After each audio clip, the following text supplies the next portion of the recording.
Okay, today is November 4, it's a Friday, at nandito na naman tayo ulit kay Ronnie. Ronnie is the 15-year-old boy that we are trying to help. He has a cerebral palsy. So Ronnie, kumusta? Kumusta? Say hi. Okay. Ronnie, I have surprises for you. Pakidala yung I have surprises for you today, okay? Number 1, I have an electric fan. Salamat. Salamat dong. Electric fan para ano? Salamat. Para di ka na mainitan dito, ha? You'll be more comfortable. And the mission bought you yung foam bed. Likal ka. Salamat. So that Salamat. maging comfortable yung tulog mo.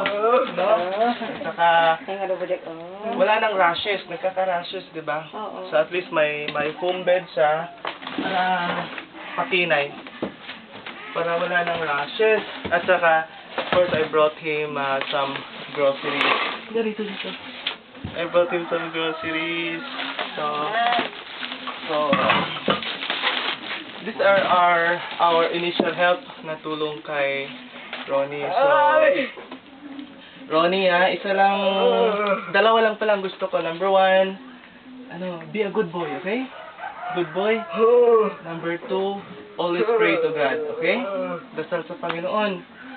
Because I and the mission will never stop and will never surrender until such time we can provide Ronnie a durable wheelchair. We can hopefully bring him to a specialist for treatment or his therapy so that his condition would improve.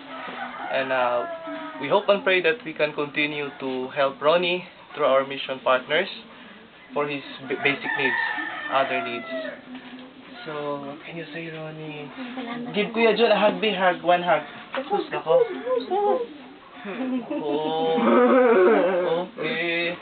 So that's it, ha? Nay, please go to the barangay to get a barangay clearance, go to the municipal hall to get a social case study, and also a medical abstract so that we can find a way to help Ronnie for his wheelchair and for his treatment.